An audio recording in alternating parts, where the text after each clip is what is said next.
고난 너머에 더 큰 고난이 기다린다 할지라도 오직 하나님 말을 신뢰하십시오. 여러분의 영혼의 시력이 회복되기를 마음이 없는 분에게 시청자가 아니라 누리는 예배자가 되어야 됩니다. 샬롬, 복된 금요일입니다. 오늘 하나님 계시는 지혜의 말씀으로 하루를 시작합니다. 무릇 지킬 만한 것보다 내 마음을 지키라고 하셨으니 오늘도 우리가 주님의 말씀으로 우리의 마음을 하나님께로 향하길 간절히 소망합니다. 함께 나눌 말씀은 잠언 15장 1절부터입니다. 부드러운 대답은 분노를 가라앉히지만 거친 말은 화를 돋운다. 지혜로운 사람의 혀는 좋은 지식을 베풀지만 미련한 사람의 입은 어리석은 말만 쏟아낸다. 주님의 눈은 어느 곳에서든지 악한 사람과 선한 사람을 모두 지켜보신다. 따뜻한 말은 생명나무와 같지만 가시돋친 말은 마음을 상하게 한다. 어리석은 사람은 자기 아버지의 훈계를 업신여기지만 명철한 사람은 아버지의 책망을 간직한다. 의인의 집에는 많은 재물이 쌓이나 악인의 소득은 고통을 가져온다. 지혜로운 사람의 입술은 지식을 전파하지만 미련한 사람의 마음에는 그러한 생각이 없다. 악한 사람의 제사는 주님께서 역겨워하시지만 정직한 사람의 기도는 주님께서 기뻐하신다. 악한 사람의 길은 주님께서 싫어하시지만 정의를 따르는 사람은 주님께서 사랑하신다. 옳은 길을 저버리는 사람은 엄한 징계를 받고 책망을 싫어하는 사람은 죽임을 당할 것이다. 죽음과 파멸도 주님 앞에서 드러나거늘 사람의 마음이야 더욱 그러하지 않겠는가? 거만한 사람은 자기를 책망하는 사람을 좋아하지 않으며 지혜 있는 사람을 찾아가지도 않는다. 즐거운 마음은 얼굴을 밝게 하지만 근심하는 마음은 너를 상하게 한다. 명철한 사람의 마음은 지식을 찾지만 미련한 사람의 입은 어리석음을 즐긴다. 고난받는 사람에게는 모든 날이 다 불행한 날이지만 마음이 즐거운 사람에게는 모든 날이 잔칫날이다. 재산이 적어도 주님을 경외하며 사는 것이 재산이 많아서 다투며 사는 것보다 낫다. 서로 사랑하며 채소를 먹고 사는 것이 서로 미워하며 기름진 쇠고기를 먹고 사는 것보다 낫다. 화를 쉽게 내는 사람은 다툼을 일으키지만 성을 더디내는 사람은 싸움을 그치게 한다.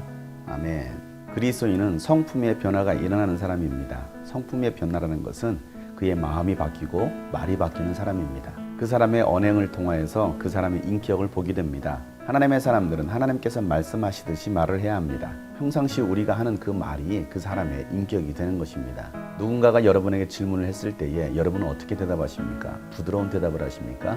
아니면 거친 말로 대답을 하십니까? 부드러운 대답은 분노를 가라앉히지만 거친 말은 화를 돋웁니다. 그로 인하여서 다툼이 일어나는 것입니다. 그래서 지혜로운 사람은 혀를 잘 놀리는 사람입니다. 지식의 말을 합니다. 그러나 미련한 사람은 어리석은 말만 쏟아냅니다. 자기가 무슨 말을 하는지도 모르면서 말을 하는 사람도 있습니다. 따뜻한 말 한마디가 사람을 살리기도 합니다. 그래서 생명나무와 같다라고 하나님 말씀하십니다. 그러나 가시돋친 말은 어떻습니까? 상대방의 마음에 상처를 줍니다. 가시돋친 말이 아니라 가시를 제거하고 유순한 말, 부드러운 말을 할 때에 그 사람의 마음에 위로가 되고 또 그 사람의 마음에 상처도 치유할 수가 있는 것입니다. 그래서 마음을 상하게 하는 말이 아니라 그 마음을 치유할 수 있는 말, 분위기를 화평케 할 수 있는 말을 내뱉어야 합니다. 감정을 다스리지 못하고 가시돋친 말로 상대방을 공격하고 깎아내리는 말을 하는 사람이 있습니다. 그 말을 듣는 사람만 상처를 받는 것이 아니라 사실은 그 말을 내뱉는 사람에게도 상처가 되는 것입니다. 나는 평상시 어떤 말을 내뱉는지를 한 번 더 생각해보고 부드러운 말을 내뱉기를 힘쓸 수 있는 저와 여러분 되시기를 간절히 소망합니다. 말 한마디로 천냥빛을 갚는다는 말처럼 축복과 위로와 격려의 말을 하는 훈련이 필요합니다. 말이 바뀌면 인격이 바뀌는 것입니다. 또 하나님을 믿는 사람의 큰 변화가 무엇입니까? 그 마음의 변화입니다. 하나님의 눈은 어느 곳이든 향합니다. 악한 사람이든 선한 사람이든 하나님의 눈은 그들에게 향하고 계십니다. 하나님은 그 사람의 마음까지도 다 살펴보십니다. 세상에서의 죽음과 파멸도 하나님 앞에서 다 드러나는데 우리의 마음이 하나님 앞에 드러나지 않겠습니까? 하나님은 여러분의 속사정도 다 아시는 분이십니다. 여러분이 어떠한 마음을 가지고 계시는지도 하나님은 다 아시고 계십니다.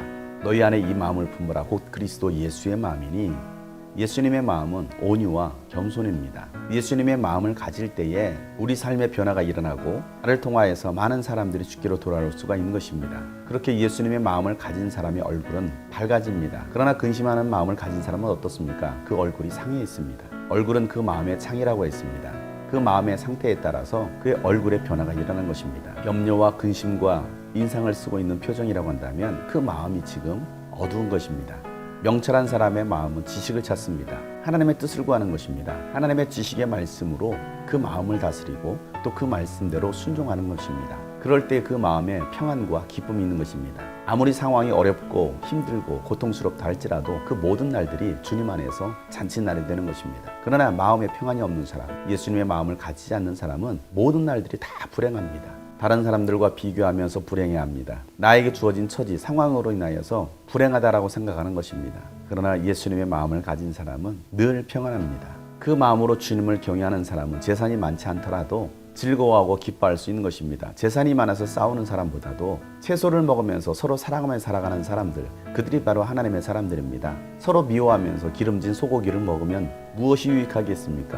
하나님의 마음을 가지고서 그 마음을 잘 다스리는 사람, 감정을 조절하고 화를 내지 않는 사람, 그러한 사람들이 분쟁을 그치게 하는 것입니다. 화를 쉽게 내는 사람은 분위기를 험악하게 만듭니다.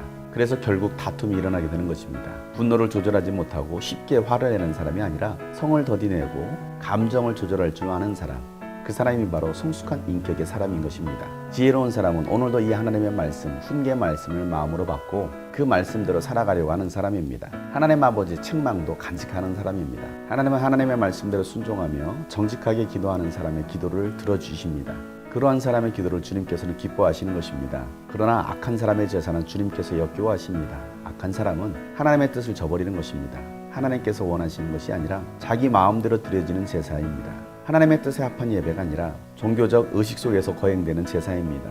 그러한 사람의 길을 주님은 싫어하십니다. 오늘도 하나님은 정의를 따르는 사람을 사랑하시고 기뻐하시는 것을 기억하시길 바랍니다. 여러분의 말이 변하고 여러분의 마음이 변함으로 하나님 보시기에 기뻐하는 사람, 하나님을 경외하는 사람이 되어서 하나님께서 주시고자 하시는 그 모든 복을 받아 누릴 수 있는 여러분 되시기를 주의 이름으로 축복합니다. 오늘도 주님은 여러분을 지켜보고 계십니다. 샬롬.